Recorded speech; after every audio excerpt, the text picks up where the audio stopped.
Son algunos de los mayores tesoros conocidos por la humanidad, venerados y temidos durante siglos. Pero muchos de ellos tienen una historia oscura detrás.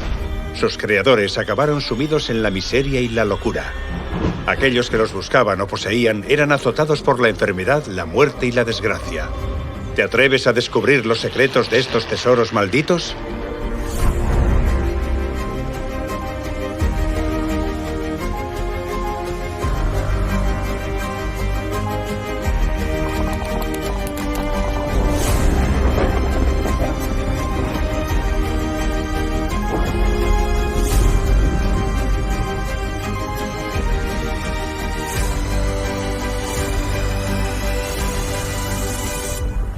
Tesoros malditos, episodio 7.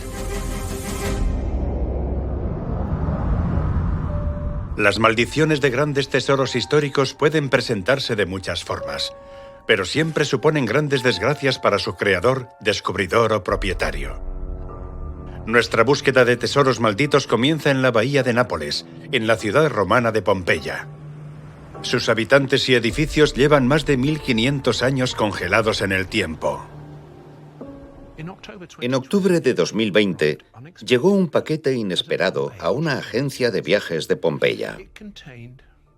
Contenía una carta de una mujer canadiense que se presentaba como Nicole.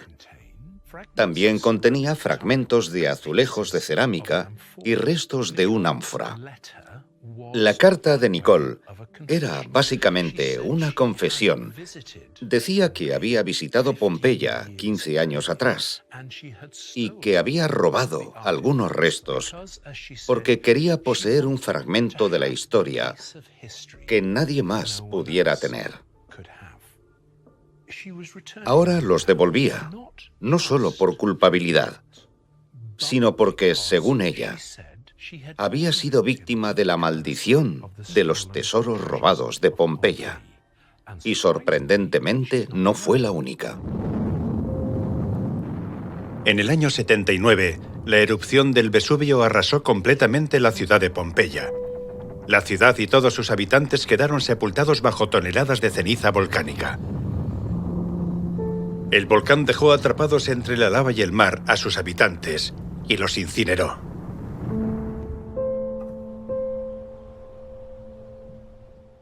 Pompeya era una ciudad antigua romana muy próspera. Era una ciudad particularmente rica. Tenía muchos templos, tenía negocios florecientes, talleres y también tenía muchas villas de lujo para gente importante.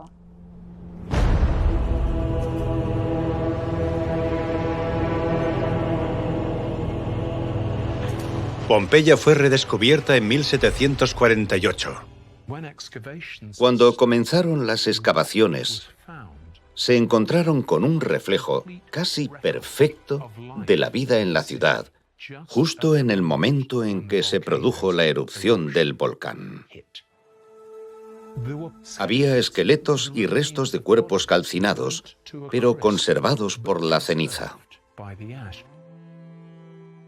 Ahora Pompeya es un lugar muy importante porque es el único momento de la historia al que podemos volver y ver cómo era la ciudad exactamente hasta el mismo día en que fue sepultada. Los restos humanos que se encontraron, que fueron alrededor de 1150, nos muestran qué hacían cuando murieron. Vemos la expresión en sus caras. Vemos a una madre acunando a su bebé, a un perro tirado en la calle. Nos permiten conocer realmente el día a día de la gente de Pompeya. Cuenta la leyenda que el Vesubio entró en erupción no porque fuera un volcán activo, sino por algo más oscuro. Según la maldición de Pompeya, el pueblo sufrió esta catástrofe volcánica y trágica por la decadencia de su moralidad y su hostilidad hacia los dioses. Se creía que por ello los dioses descargaron su ira sobre la ciudad mediante la erupción del monte Vesubio. Y a algunas personas las vemos con los brazos alzados. Se cree que rezaban a los dioses para que los salvaran. Actualmente Pompeya no solo fascina a los arqueólogos. Es patrimonio de la humanidad y una atracción turística que millones de personas de todo el mundo visitan cada año. A pesar de que está protegida y conservada, sigue siendo un museo al aire libre, lo que significa que vienen turistas de todo el mundo y caminan por sus calles y a sus anchas. Pueden entrar en las tiendas, pueden entrar en las casas, y esto dificulta mucho la conservación, porque la gente puede llevarse o dañar objetos mientras pasean. Ha sido en los últimos años cuando ha salido a la luz la gran cantidad de turistas que se llevan souvenirs. Se llevaban fragmentos de Pompeya a casa, y esto les causaba muchos problemas años después. Con los años han ido devolviendo más y más objetos al Ministerio de Cultura, con cartas muy detalladas que describen la mala suerte, las desgracias, accidentes, lesiones y pérdidas de dinero que han sufrido desde el momento en que robaron algún objeto en Pompeya. Creen que es la maldición de Pompeya la que les trae la mala suerte. Una de las historias que difundió la idea de que había una maldición vinculada a Pompeya es la de una mujer de Canadá llamada Nicole. Se dice que robó varios objetos de la ciudad y tuvo muy mala suerte. Por favor, devolvedlas, traen mala suerte. Me llevé un fragmento de la historia de una época con demasiada energía negativa, ya que aquella gente murió en una situación terrible. Escribió que tenía 36 años y que había tenido cáncer de mama no una, sino 2 veces. La segunda tuvo que someterse a una doble mastectomía. La familia también sufrió dificultades económicas y Nicole decía que culpaba de todo lo que le había ocurrido al robo de estos elementos, estos objetos malditos. Ella rogaba: somos buenas personas y no quiero que la maldición continúe persiguiendo a mi familia, a mis hijos o a mí misma. Por favor, perdonad el descuido que tuve hace años. Y afirma que quería el perdón de Dios. Nicole incluyó 2 pequeños azulejos, una pieza de alfarería y un fragmento de cerámica. Si el de Nicole fuera un caso aislado, sería difícil sostener la teoría de los tesoros malditos de Pompeya, pero ella no fue la única. Hay una historia de 1982 en la que unas personas robaron un trozo de una de las columnas de la ciudad y desde entonces tuvieron mala suerte en diferentes aspectos que afectaron a su vida.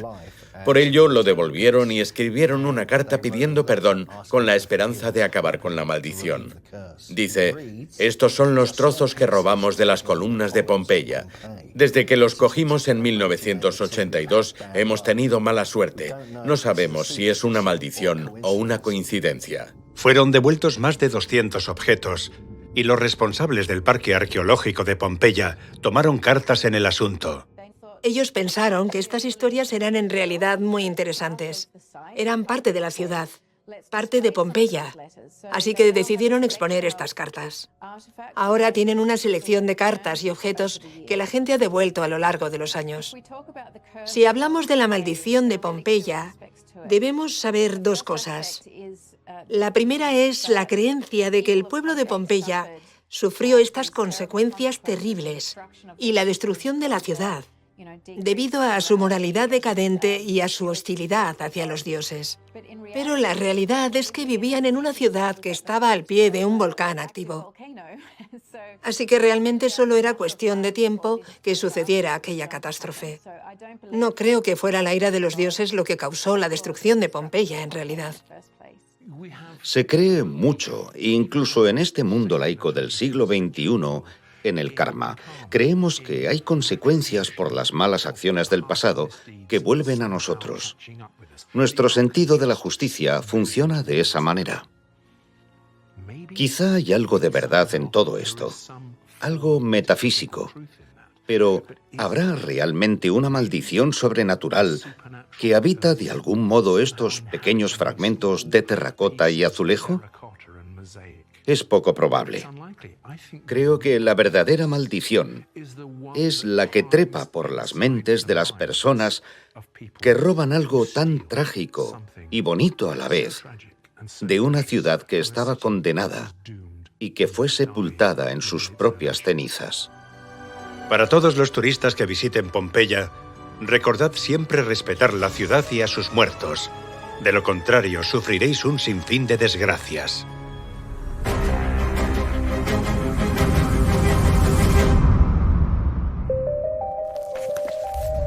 A continuación viajamos a Alemania, donde fue descubierto un tesoro increíble de obras de arte muy valiosas que se creía que se habían perdido para siempre y estaban ocultas en un piso discreto y custodiado por un anciano solitario.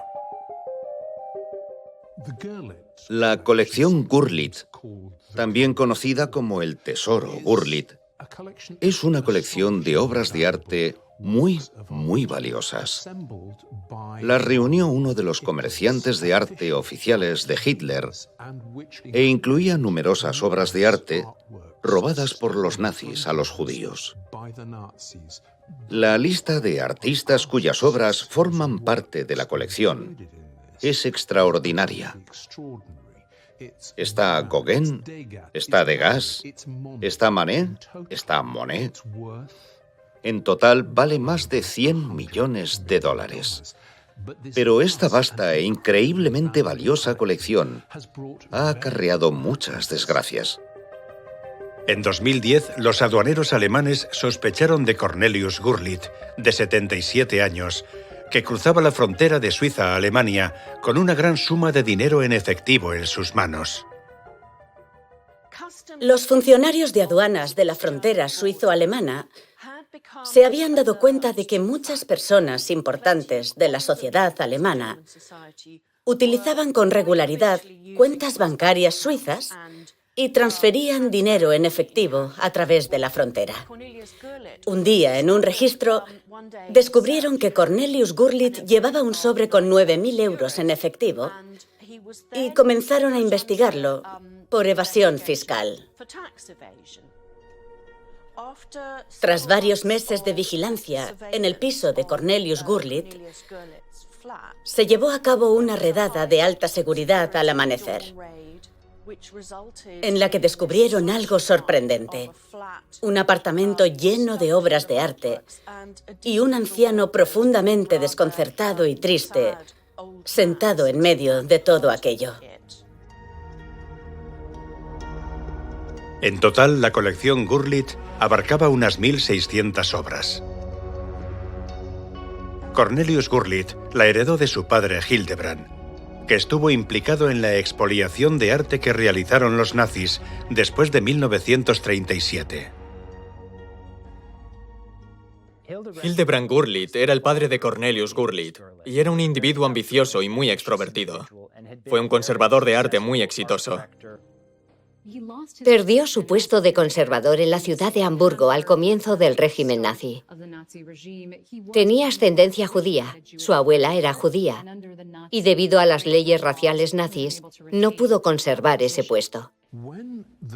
Cuando los nazis llegaron al poder, Hitler estableció una orden, o un decreto, podemos decir, sobre lo que él consideraba arte degenerado, donde básicamente anunciaba que las creaciones del movimiento de arte moderno iban a ser confiscadas. Eran en total 16.000 obras de arte. El régimen de Hitler seleccionó a 4 hombres a los que concedió el derecho de vender estas obras en el extranjero. Hildebrand Gurlitt fue uno de ellos. Lo consideramos un especulador, porque era plenamente consciente de lo turbio que era ese negocio de blanquear obras de arte confiscadas y robadas, a las que denominaban degeneradas. Adquirió obras que habían sido retiradas oficialmente de museos alemanes. Algunas pasaron a formar parte de su colección privada y también compró obras de arte en París durante la ocupación alemana. Y algunas obras procedían de circunstancias aún más trágicas y siniestras. La persecución antisemita de los nazis obligó a muchos judíos a vender sus objetos de valor para pagar impuestos o comprar visados que les permitieran escapar de una muerte casi segura. Hildebrand se aprovechó de estas familias judías. Dijo: bueno, les hago un favor, les estoy ayudando a recaudar el dinero que necesitan. Pero lo hacía para conseguir estas obras de arte a precios muy bajos. Rebajó mucho los precios. Fue prácticamente un robo. Se aprovechó de la pobreza y la desesperación de quienes necesitaban vender obras de arte valiosas para sobrevivir. Pero todas esas ganancias envenenadas no trajeron nada bueno a la familia Gurlitt. Hildebrand murió en un accidente de coche. Después, su esposa murió también en los 60 y la colección pasó a su hijo Cornelius. Y parece que él también sufrió una especie de maldición.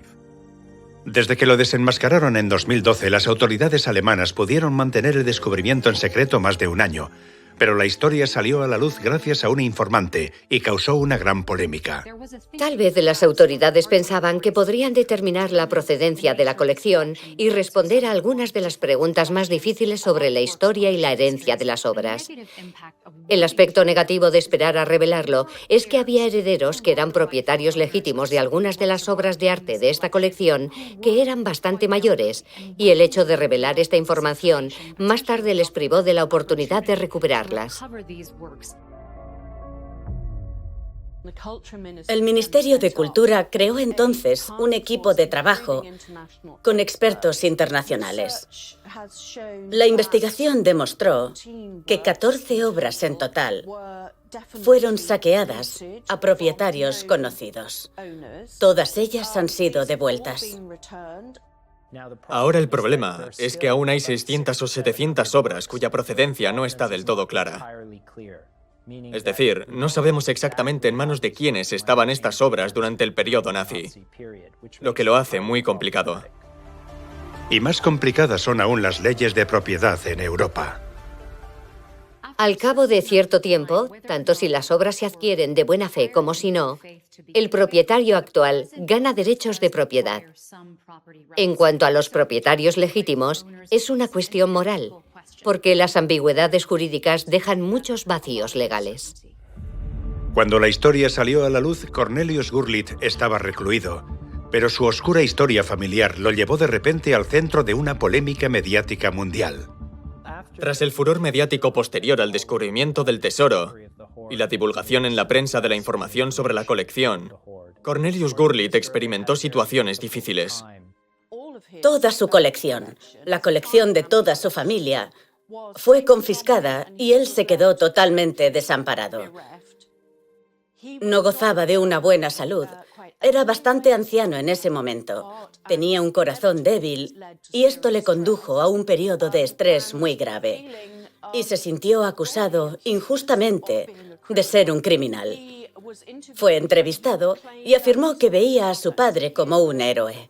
Decía que su padre había rescatado las obras y que él las protegía de las investigaciones y persecuciones nazis que, en su opinión, aún existían. En las pocas entrevistas que concedió, se podía ver que Cornelius Gurlitt tenía una obsesión y una relación enfermiza con los cuadros. Cornelius le tenía mucho apego a su colección de arte, y se dice que incluso trataba algunas de las obras como a miembros de su familia. Los sacaba a pasear e interactuaba con ellos como si fueran de su familia. Y estaba totalmente decidido a preservarlos, ya que le pertenecían desde su nacimiento.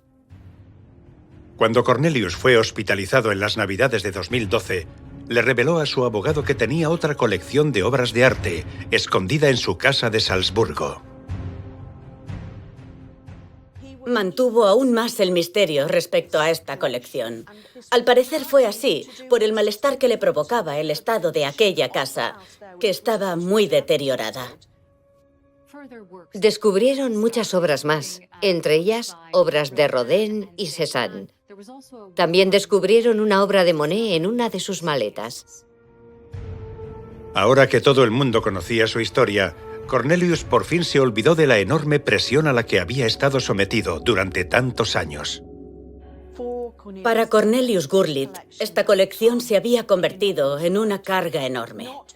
No solo por tener que mantenerla en secreto y sufrir como consecuencia paranoia, que era evidente que experimentaba, sino porque también era incapaz de cuidar de ella adecuadamente. Murió hospitalizado en mayo de 2014. después de haber reescrito su testamento, para dejar todo su patrimonio al Museo de Bellas Artes de Berna, en Suiza.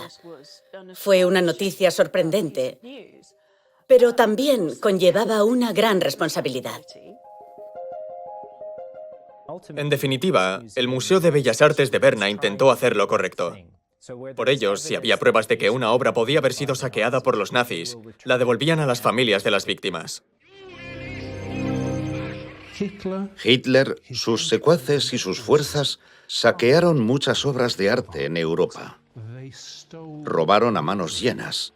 Confiscaron y coleccionaron obras de arte que pertenecían a otras personas. Y por ahora han devuelto muy pocas de todas ellas. Creo que es un buen ejemplo de lo que podríamos considerar una maldición moderna, lo que rodea a la colección Gurlitt. Es una historia de codicia, robos y una reticencia muy moderna por parte de los gobiernos a enfrentarse a los crímenes cometidos por sus predecesores. ¿Quién sabe qué obras de arte y objetos perdidos pueden estar escondidos tras puertas cerradas o en desvanes ocultos? Son tesoros con una historia oscura que esconden personas de corazones oscuros.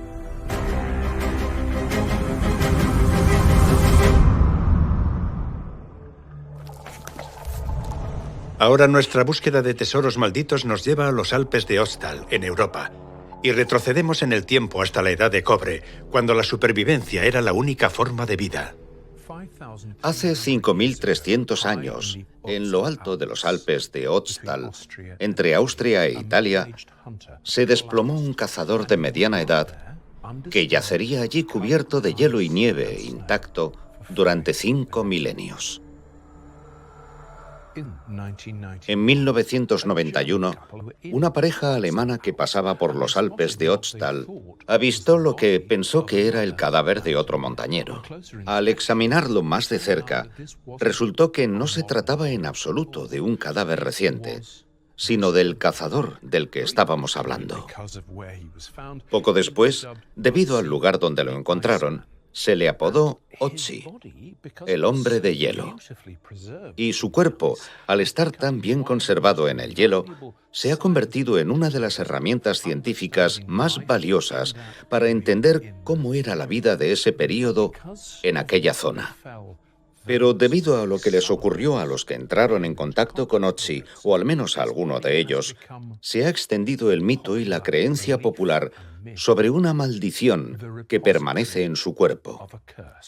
Es la maldición de Ötzi, el hombre de hielo. Detrás, por encima de la capa de hielo, yacían fragmentos de la cabeza y de la espalda. Llamaron a la policía austríaca, y la policía austríaca trajo con ellos también a Rainer Henn, un patólogo forense de Innsbruck. Juntos, sacaron el cuerpo de la inmersión y lo llevaron a Innsbruck. Y mientras rescataban el cuerpo, se encontraron con diversos objetos misteriosos y extraños, entre ellos un cuchillo y un hacha. Al principio, pensaron que había sido un accidente, una persona que había muerto en un accidente en las montañas. Konrad Spindler era profesor en la Universidad de Innsbruck y arqueólogo. Él fue el primero que dijo que este hombre había vivido 4.000 años atrás, o incluso más. Obviamente, los medios de comunicación de todo el mundo vinieron a Innsbruck solo para verlo, tomar fotos y para informar de que se había encontrado una momia de 5.000 años de edad. Y no pasó mucho tiempo antes de que comenzara la disputa sobre quién era el dueño del hombre de hielo, ahora tan famoso y valioso. Esta disputa duraría 7 años. El lugar estaba muy alto en las montañas, a 3.200 metros. Tuvieron que volver a comprobar la frontera entre Italia y Austria y descubrieron que el hombre de hielo estaba en territorio italiano por unos 92 metros. Llevó un tiempo, pero finalmente los austríacos cedieron e Italia se adjudicó la custodia de este espécimen tan fantástico e importante. Los descubrimientos y la historia que guarda esta momia son tan especiales que se ha creado un museo solo para contar la historia de Otzi. Tenemos alrededor de 300.000 visitantes al año, de Canadá, de Nueva Zelanda, de todo el mundo. Desde su descubrimiento hace más de 30 años, han continuado estudiando a Otzi como un viajero en el tiempo. Abrió una puerta hacia su mundo y hacia su historia de supervivencia.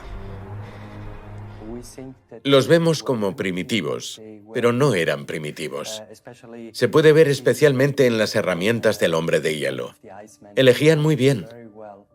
Por ejemplo, para los arcos utilizaban la madera de tejo.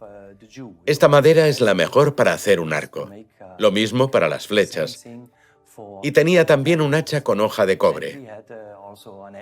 Esta hoja de cobre es también muy importante porque era un arma, pero también un símbolo de estatus en esa época. El análisis reveló que el cobre del hacha procedía de la Toscana. Lo que hace diferente a Otzi es que posee materiales orgánicos bastante sofisticados que le permitieron soportar las dificultades climatológicas. Zapatos recubiertos que le aislaban los pies, una capa que le resguardaba de las peores tormentas, un recipiente de corteza de abedul, una funda llena de flechas. Y sorprendentemente, cuando Otzi murió, se congeló tan rápido que su piel, uñas y órganos también permanecieron congelados durante milenios y nos proporcionaron información sobre las horas previas a su muerte.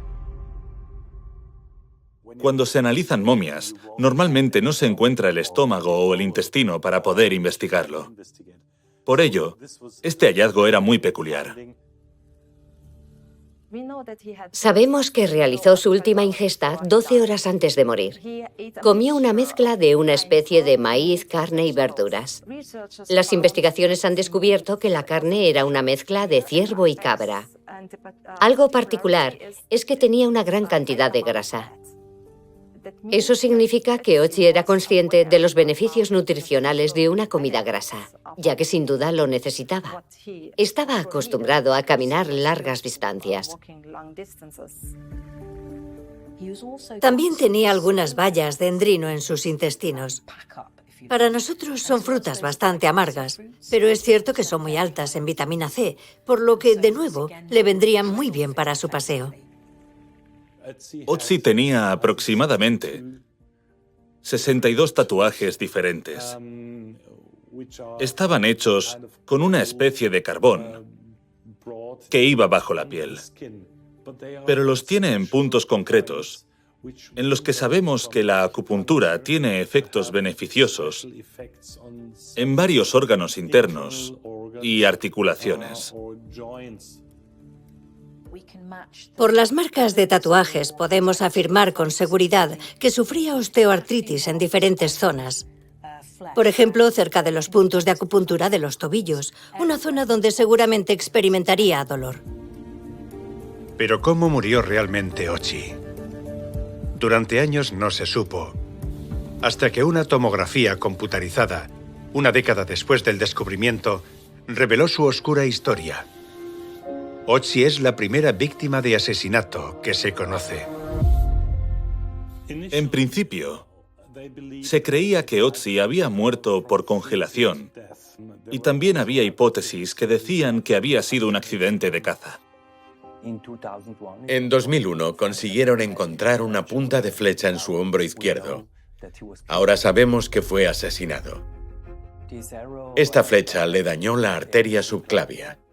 Es una arteria muy grande y si te hieren esta arteria, no te queda mucho tiempo hasta morir por la hemorragia. Le dispararon por la espalda. El asesino no se enfrentó directamente al hombre de hielo, probablemente porque era un buen guerrero, un buen luchador. Por eso lo mataron por la espalda.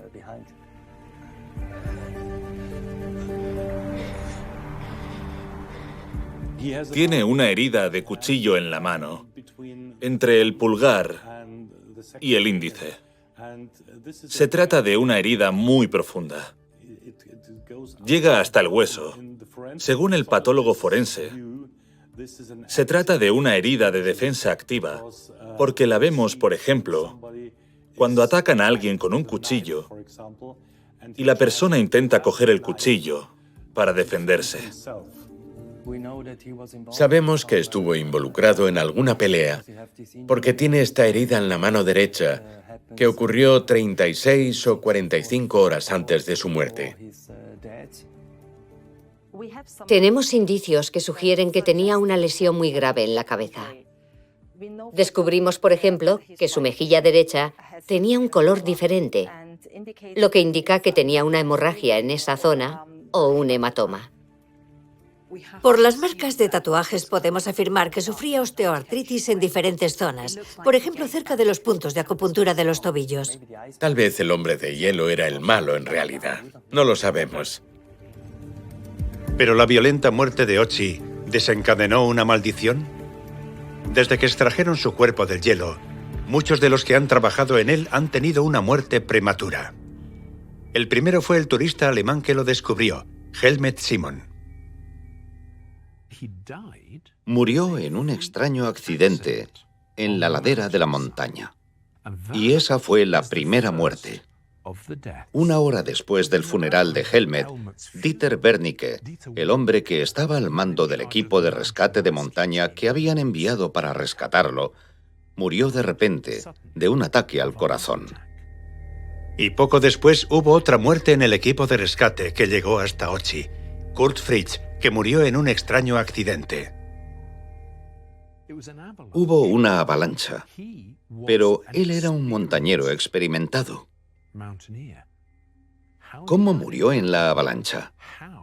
¿Y por qué fue el único del grupo que murió? Con todas estas muertes, la teoría de la maldición fue asentándose. Pocos meses después de la muerte de Fritz, el único hombre que tuvo permiso para grabar el cadáver de Ochi, Ryan Herzl, murió de repente de un tumor cerebral. Solo tenía 47 años. Y también Rainer Henn, el patólogo forense, murió en un accidente de tráfico. Fue uno de los primeros que manipuló el cadáver momificado de Ochi. Y fue el director del equipo que llevó la investigación que reveló la historia de Ochi y el valor científico que implicaba. El siguiente fue el arqueólogo Konrad Spindler, que había examinado los restos de Ochi. Él se burlaba de esta idea de la teoría de la maldición. Decía, supongo que creéis que voy a ser el siguiente. Sufría una enfermedad crónica y falleció hace unos años. Y por último, el doctor Tom Loy realizó análisis del ADN de Ochi y estaba a punto de terminar un libro sobre Ochi cuando murió, también repentinamente. ¿Pero podría haber otra explicación para todas estas muertes? Algunas de las personas que murieron habían estudiado la momia, pero hay que pensar que en los últimos 30 años han estudiado la momia cientos de científicos y todos siguen vivos. Yo me siento bien y llevo estudiándola 20 años. En definitiva, lo que es Ochi, el hombre de hielo, y lo que seguirá siendo, es el estudio científico más valioso de la vida en esa parte del mundo y en esa época, hace 5.300 años. Es un recurso científico de valor incalculable, pero no esconde ninguna maldición sobrenatural. Preguntaros lo siguiente los que vengáis a ver al hombre de hielo. ¿Estaríais contentos si vuestra dolorosa muerte se convirtiera en un espectáculo o lanzaríais una maldición sobre los que se atrevieran a perturbar vuestra paz?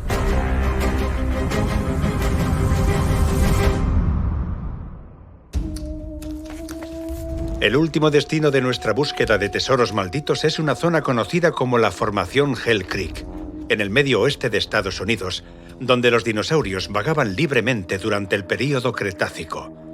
Sus fósiles han permanecido intactos tras la extinción masiva hace 66 millones de años. En 1987, un paleontólogo aficionado llamado Stan Sakerison se encontraba investigando la fauna vegetal cuando descubrió un hueso gigante que sobresalía de un acantilado. Lo que había encontrado eran los restos fosilizados de un enorme dinosaurio prehistórico, un enorme Tyrannosaurus Rex. Stan pidió ayuda al Black Hills Institute, una empresa comercial de cazadores de dinosaurios dirigida por Peter y Neil Larson.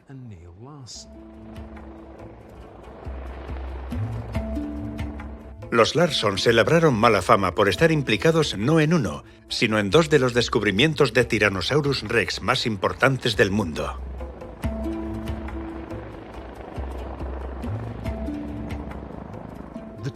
El T-Rex se llamó Stan en honor a Stan Sakerison.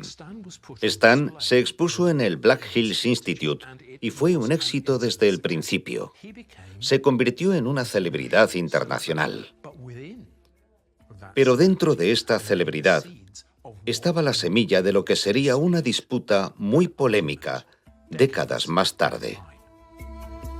Los dinosaurios han fascinado a los humanos desde que fueron descubiertos. El más aterrador de todos, aunque cautivador a la vez, fue el feroz Tyrannosaurus Rex.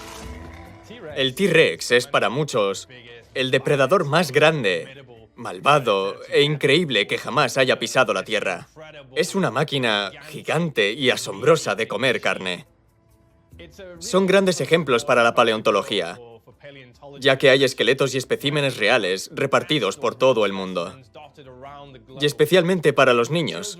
Los inspira mucho ver un animal tan grande, con unos dientes tan gigantescos, y saber que caminó por la Tierra entre 68 y 66 millones de años atrás. Descubrieron a Stan cerca de una ciudad llamada Buffalo y lo encontraron en las rocas de lo que llamamos la formación Hell Creek, que es el nombre de las rocas que se formaron durante el periodo Cretácico superior entre 66 y 67 millones de años atrás. El paleontólogo Stan Sakerison trabajaba con Pete Larson en el Black Hills Institute. Era parte del equipo de Larson. Encontraron algunos huesos, fragmentos de huesos. Fue capaz de rastrear su origen. Provenían de un espécimen más grande, tal vez un esqueleto. Años más tarde, Pete Larson y su equipo volvieron al lugar y excavaron alrededor de esos huesos. Pete es un paleontólogo comercial. Es una de las mejores personas que he conocido. Parece un sabueso cuando se trata de encontrar huesos de dinosaurio. Se le da muy bien extraerlos de la tierra, limpiarlos y exponerlos. A medida que fueron reuniendo los huesos que encontraban, Pete y el resto de la comunidad paleontológica no tardaron en darse cuenta de la importancia del descubrimiento. Estamos hablando de algo que era del tamaño de un autobús. Eran cerca de 40 pies, 13 metros de largo. Era algo que de pie medía cerca de 4 metros, 12 o 13 pies, solo hasta las caderas. Era un Tyrannosaurus Rex casi adulto, un gran dinosaurio monstruoso y bruto. Era justo como imaginamos a los T-Rex. Stan es de los mejores esqueletos de tiranosaurio que se han encontrado. Gracias al magnífico estado de conservación del cráneo de Stan, los paleontólogos han podido deducir muchos datos sobre la fuerza de la mordida del T-Rex y lo poderosa que debía ser. Hemos podido calcular cuánto medían sus músculos, cuánto medía la abertura de su boca y la gracia de tener esos dientes gigantescos, trituradores de huesos. Junto con esa mordida tan poderosa, era que cualquier cosa a la que el Tyrannosaurus mordiera acababa destruida en apenas unos segundos. También podía triturarles los huesos y tragárselos. Stan llamaba la atención de científicos y de aficionados a los dinosaurios, y el Black Hills Institute aprovechó su popularidad mundial. Planeó proyectos comerciales de gran éxito en torno a su preciado T-Rex. Durante décadas, Peter y Neil Larson exhibieron a Stan en el Black Hills Institute. Eran las estrellas de rock mundiales de la caza de dinosaurios. Sus excavaciones y sus descubrimientos habían sido realmente innovadores y les habían traído celebridad y fama. Era una empresa comercial y quería ganar dinero con Stan. Permitió que se hicieran moldes de los huesos extraordinariamente bien conservados de Stan. Y esos moldes permitieron que se hicieran réplicas de resina de otras partes de su esqueleto. Otro ejemplo de la mentalidad financiera de la empresa es que vendió estos moldes de resina a otros museos y empresas por la suma de $100.000 cada uno. También puso en marcha un maravilloso programa de alquiler de tiranosaurios en el que se alquilaban moldes del esqueleto de Stan por $20.000. Y con el dinero y el éxito también llegó la maldición de la codicia. Hubo una gran polémica sobre los derechos de propiedad del Black Hills Institute y sobre quién debería beneficiarse más de esta valiosa colección y de sus ganancias. Llevaron el caso a los tribunales y continuó la polémica hasta que finalmente se llegó al acuerdo por el que Pete Larson se quedaba con la empresa y sus 100.000 especímenes, todos increíblemente valiosos. Y Neil Larson recibiría como compensación el gran esqueleto de Stan, el T-Rex, que en ese momento se valoró en alrededor de $5 millones, que no era poca cosa en absoluto. Tenían que vender a Stan en una subasta. ¿Perdería la ciencia a este extraño y preciado fósil para siempre? En 2021 llevaron a Stan a subasta. Esto preocupó a muchos paleontólogos como yo, porque realmente temíamos que desapareciera en alguna mansión de oligarcas. Nunca más lo volveríamos a ver. Y cuando Neil Larson puso a Stan a la venta por fin, tanto el precio como lo que subastaba dejó a la gente desconcertada. Acabó vendiéndose por $31,8 millones y rompió el récord del dinosaurio más caro jamás vendido. Nos preocupó mucho que se vendiera por una suma tan elevada, porque muy pocos museos o universidades podían permitirse ese precio. Había rumores de que lo había comprado una estrella de cine o un gigante de la tecnología de California, porque personas así han comprado especímenes así antes. Uno de los rumores más locos, pero que en realidad tenía sentido, era que lo había comprado Dwayne Johnson, La Roca. Se sabe que es un aficionado a los dinosaurios. En 2022 hizo una entrevista desde casa y detrás de él se veía el cráneo de un T-Rex. La gente empezó a especular. ¿Fue él el hombre que compró este fósil en la subasta? ¿Fue La Roca el comprador anónimo? Los paleontólogos y aficionados a los dinosaurios de todo el mundo respiraron aliviados al enterarse de que fue el Museo de Historia Natural de Abu Dhabi el que había comprado a Stan.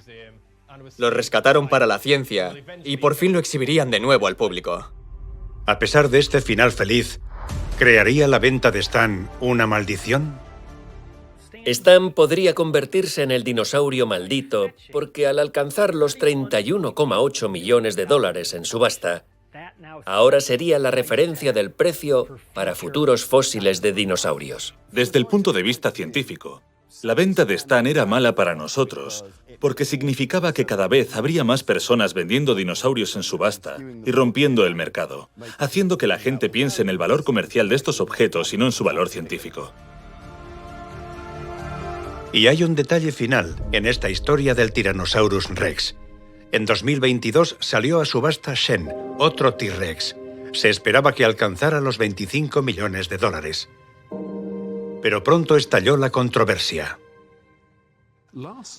Larson mostró públicamente su indignación, porque estaban haciendo pasar a Shen por un dinosaurio legítimo cuando, en realidad, era básicamente una copia, casi un clon de Stan.